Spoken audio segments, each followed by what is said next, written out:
وَإِذَا قِيلَ لَهُمْ آمِنُوا كَمَا آمَنَ النَّاسُ قَالُوا أَنُؤْمِنُ كَمَا آمَنَ السُّفَهَاءُ۔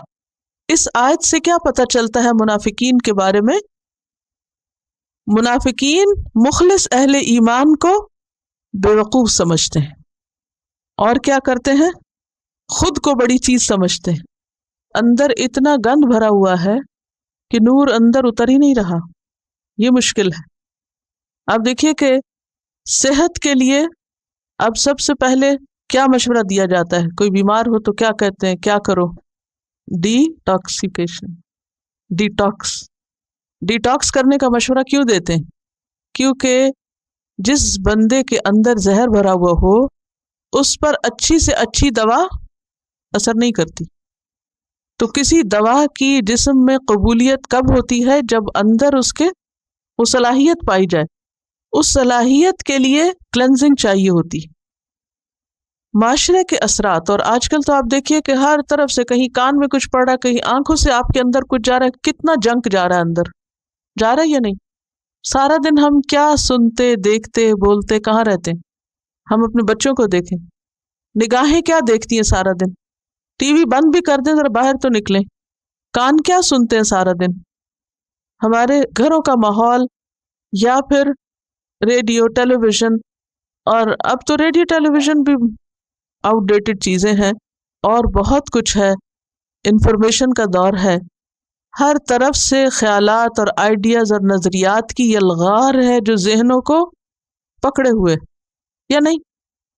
کتنا انفارمیشن کا اور اویئرنیس کا دور ہے، دنیا بھر کی سیاست، دنیا بھر کی خبریں۔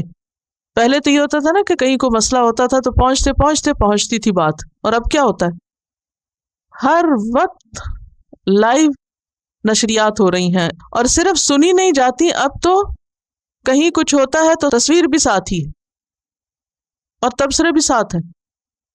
اس سارے ماحول نے انسانوں کے ذہن کو اتنا بگاڑ دیا ہے، اتنا پلوٹ کر دیا ہے، اتنا بھر دیا ہے کہ جب تک وہ صاف نہ ہو، جب تک وہ نکلے نہیں، اس وقت تک نور ایمان پوری طرح اندر داخل بھی نہیں ہوتا۔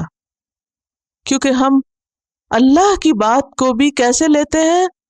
اپنی گزشتہ علم کی روشنی میں، کہ فلاں کا نظریہ یہ ہے، فلاں کا فلسفہ یہ ہے، میں نے فلاں جگہ یہ پڑھا، یہ تھیری یہ کہتی ہے، فلاں فیکٹ یہ کہتا ہے، ایسا ہے اور ویسا ہے۔ آپ ذرا بچوں کو جا کر قرآن کی کوئی آیت بتائیں تو صحیح، وہ کیا رسپانس دیتے ہیں آپ کو؟ آسانی سے قبول کر لیتے ہیں؟ آپ ان کو کوئی بات بتائیں، جی قرآن میں یہ لکھا ہے، کیوں نہیں قبول کرتے؟ وجہ کیا ہے؟ کیونکہ وہ اتنا کچھ پڑھ اور سن اور دیکھ چکے ہیں چھوٹی چھوٹی عمروں میں، کہ جب آپ ان کو قرآن کی کوئی بات بتاتے تو وہ کہتے ہیں کہ زمانے کی کیا بات کر رہے ہیں، وہ اندر جانے کی بھی مشکل ہو رہی ہے نا۔ تو وہ اپنے آپ کو بڑی چیز سمجھتے ہیں۔ یہاں کیا ہے، منافقین بھی خود کو بڑی چیز سمجھتے تھے کہ ہم انتہائی مالدار، پڑھے لکھے، انفلوئنشل لوگ ہیں، اور یہ تم کیا باتیں کرتے ہو آخرت کی اور مرنے کی، اور یہ کہ اپنا مال دے دو اللہ کے راستے میں اور اپنا وقت لگاؤ اور 5 وقت مسجد جاؤ، یہ آج نہیں ہو سکتا۔ تو وہ کہتے ہیں کہ ہم بے وقوفوں جیسے ہو جائیں۔ اللہ تعالیٰ ان کے بارے میں کیا کہتے ہیں؟ کیا ہے ان کے پاس؟ وَلَٰكِن لَا يَعْلَمُونَ، علم نہیں رکھتے۔ کون سا علم؟ حقیقی علم، ویسے تو بھرمار ہے علم کی۔ وَإِذَا لَقُوا الَّذِينَ آمَنُوا قَالُوا آمَنَّا وَإِذَا خَلَوْا إِلَىٰ شَيَاطِينِهِمْ قَالُوا إِنَّا مَعَكُمْ۔ اس آیت سے منافقین کی کس صفت کا پتہ چل رہا ہے؟ کس بات کا پتہ چل رہا ہے؟ کہتے ہر طرح کے لوگوں سے ملنا چاہیے، اور پھر جیسا دیس ویسا بھیس اختیار کر لیتے ہیں۔ مسجد میں جائیں گے تو حال حلیہ کچھ اور ہوگا، بازار میں جائیں گے تو بالکل کچھ اور نظر آئیں گے۔